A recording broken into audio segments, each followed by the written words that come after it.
اللہ لا الہ الا هو الحی القیوم لا تأخذه سنة ولا نوم له ما في السماوات وما في الأرض من ذا الذي يشفع عنده إلا بإذنه يعلم ما بين أيديهم وما خلفهم ولا يحيطون بشيء من علم إلا بما شاء وسع كرسيه السماوات والأرض ولا يؤوده حفظهما وهو العلي العظيم صدق الله العظيم۔ محترم سامعین و ناظرین حضرات، میں نے ابھی خطبہ مسنونہ کے بعد آیت الکرسی کی تلاوت کیا ہے۔ روایت میں آتا ہے کہ ایک مرتبہ اللہ کے رسول مصطفیٰ جان رحمت صلی اللہ علیہ وسلم نے حضرت ابی بن کعب جو ایک جلیل القدر صحابی ہیں ان سے آپ نے ان کا امتحان لیا کہ قرآن کے بارے میں ان کی کیا معلومات ہے۔ چنانچہ سرکار نے حضرت ابی بن کعب سے پوچھا، سألہ ایو آیت فی القرآن اعظم، قرآن میں سب سے باعظمت آیت کون سی ہے؟ تو حضرت ابی بن کعب رضی اللہ تعالیٰ عنہ نے جواب دیا کہ آیت الکرسی۔ تو سرکار دو عالم صلی اللہ علیہ وسلم ان کے اس جواب سے اتنا خوش ہوئے کہ آپ صلی اللہ علیہ وسلم نے ان کو مبارکبادی پیش کیا، مبارکبادی دیا، اور آپ نے اپنا لوح نکال، علم یا ابا منذر، اے ابو منذر تمہیں علم مبارک ہو، یعنی قرآن کا علم اتنا تمہیں ہے کہ تم قرآن میں جبکہ 6666 آیتیں ہیں اور اس میں تم یہ معلومات رکھتے ہو کہ قرآن میں سب سے باعظمت آیت کون سی ہے۔ اس لیے آج ناظرین سامعین میں نے سوچا کہ آج آیت الکرسی کا مطلب جو ہے کچھ تشریحی تفسیری انداز سے آپ حضرات کی جو ہے سماعت کی نظر کر دیا جائے۔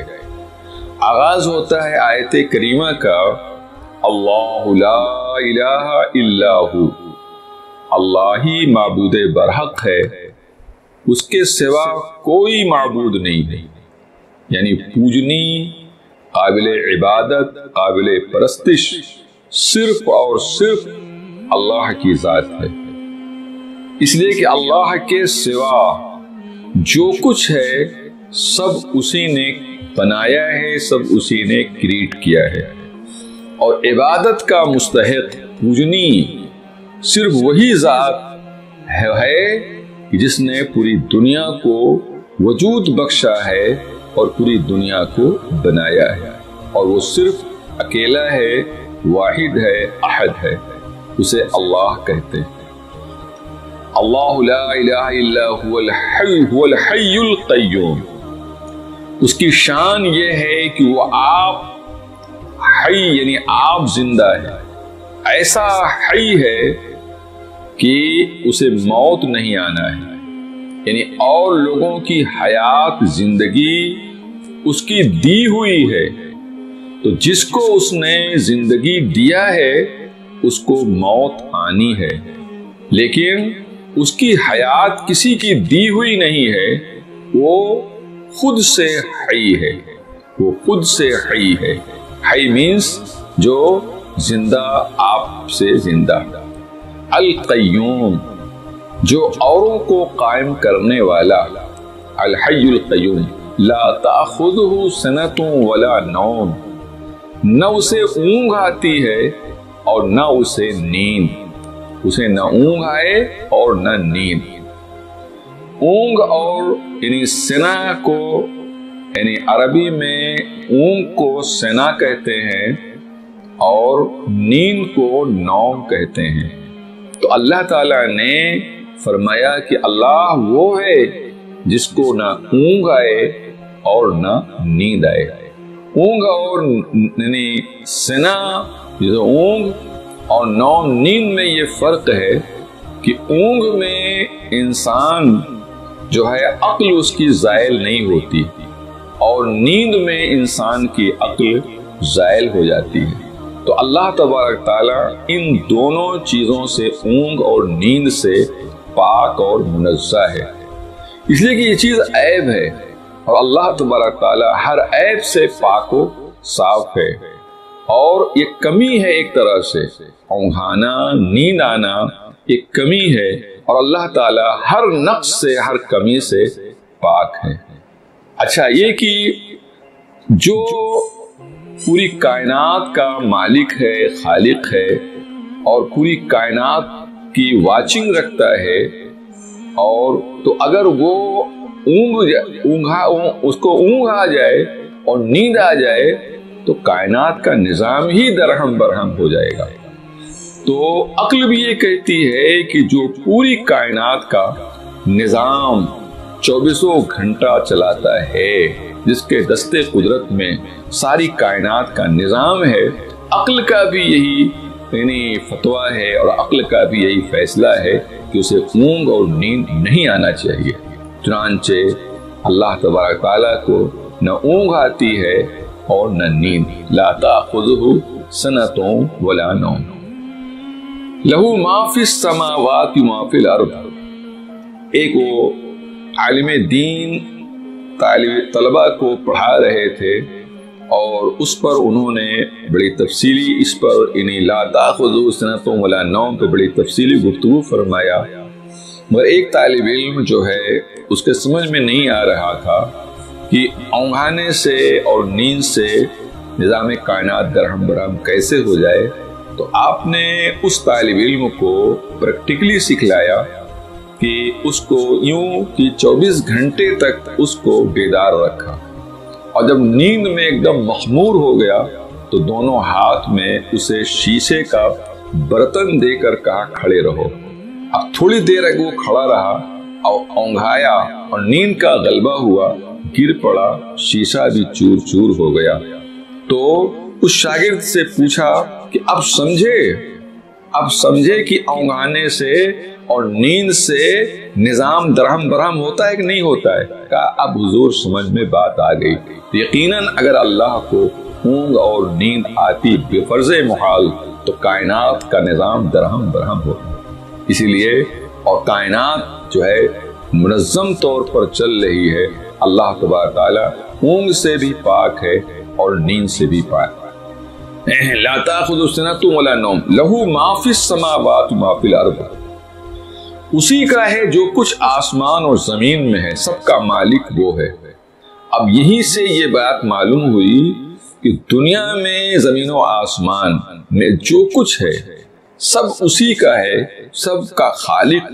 سب کا کریٹر، سب کو وجود بخشنے والا اللہ ہی ہے، اور وہی اس کا مالک ہے۔ اب کتنی بڑے بدعقلی کی بات ہوگی کہ لوگ مالک کو معبود نہ مان کر، مالک کو پوجنی نہ مان کر اس کی مخلوق کو پوجیں، یہ عقل سے بھی گری ہوئی بات ہے، اور کوئی بھی ذہین اور فطین عقل مند انسان اس کو روا نہیں رکھے گا۔ تو اللہ تبارک لہ ما فی السماوات وما فی الارض، جو کچھ آسمان و زمین میں ہے سب لہو اسی کا ہے، سب اس کی ملکیت ہے، لہذا جب ملکیت ہے تو اس کی شریک بھی نہیں ہو سکتی ہے، اس لیے کہ کوئی بھی مملوک جو مملوک ہوتا ہے وہ اپنے آقا، اپنے مالک کا پارٹنر بھی نہیں بن سکتا ہے، اس کو پارٹنرشپ بھی نہیں حاصل ہو سکتی ہے۔ تو اللہ تعالیٰ فرماتا ہے اسی کا ہے جو کچھ آسمان و زمین میں ہے، لہذا اللہ کے سوا کوئی پوجنی، کوئی قابل پرستش پوجا نہیں ہے۔ لہ ما فی السماوات وما فی الارض من ذا الذی یشفع عنده الا باذنہ، وہ کون ہے جو اللہ کے ہاں سفارش کر سکے جب تک کہ اس کی اجازت نہ ہو، جس کو وہ پرمٹ دے گا، جس کو پرمٹ دے چکا ہے کہ سفارش میرے پاس سنی کرو، تو وہی پرمیٹڈ لوگ جو ہیں، جو معزونین ہوں گے، جن کو اجازت ملی ہوگی، وہی اللہ کے یہاں سفارش کریں گے، اور وہ انبیاء و مرسلین، صدیقین، شہداء اور صالحین ہیں، اور سب کے امام یعنی سید اور سب کے سردار جتنے شفاعت کنندگان ہوں گے، سید المرسلین، یعنی سید جو ہے حضور سید کائنات وسلم ہیں، جو شفاعت، جو تمام شافعین، سید الشافعین حضور سید کائنات وسلم ہیں، اور یہ معزونین ہیں اللہ کے، یعنی جو اللہ، جن کو اللہ نے اجازت دیا ہوگا وہی کر سکتے ہیں۔ یہ رد ہے ان لوگوں کی کہ جو لوگ غیر اللہ کی پرستش اور پوجا کرتے تھے، جب ان سے پوچھا جاتا تھا کیوں پوچھتے ہو ان کو، تو کہتے تھے یہ اللہ کے یہاں ہماری سفارش کریں گے اور ہم کو جہنم کے عذاب سے بچا لیں گے۔ اللہ تعالیٰ نے رد فرمایا، نہیں، بت معبودان باطل اس کی صلاحیت نہیں رکھتے ہیں تو ہمارے محبوبین اور مقربین رکھتے ہیں، اس کے علاوہ نہیں۔ تو من ذا الذی یشفع عنده الا باذنہ یعلم ما بین ایدیہم وما خلفہم، اللہ جانتا ہے جو کچھ لوگوں کے سامنے ہے اور جو پیچھے ہے، یعنی جو موجودہ ہے اور جو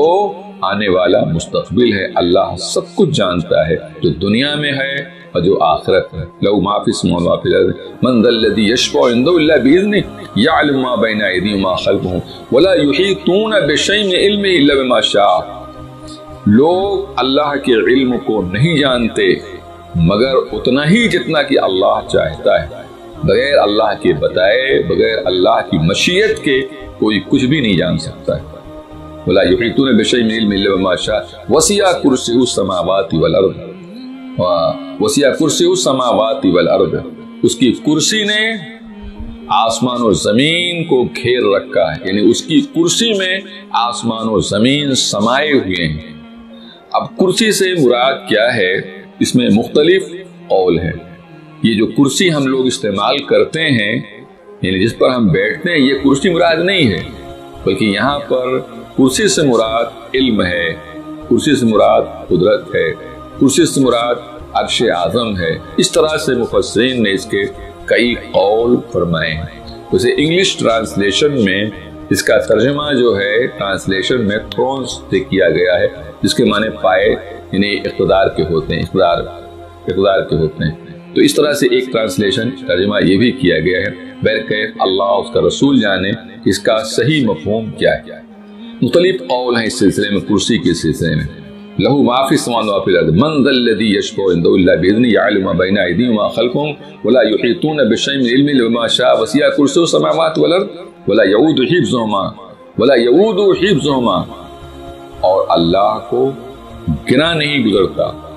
اللہ پر بار نہیں ہے، بوجھ نہیں ہے، برڈن نہیں ہے زمین و آسمان کی حفاظت، اس لیے کہ مخلوق کا معاملہ یہ ہے کہ ابھی کسی چیز کی حفاظت کی ذمہ داری اس کے ذمہ لگا دیا جائے تو بوجھ بن جاتی ہے، کتنا بھی حفاظتی صلاحیت اس کے اندر ہو مگر وہ بوجھ مرادہ فرماتا ہے۔ ولا یعود حفظہما، زمین و آسمان کی حفاظت اس پر بار نہیں، بوجھ نہیں، برڈن نہیں۔ ولا یعود حفظہما وہو العلی العظیم، اور وہی علی بلند ہے اور وہی عظمت والا ہے۔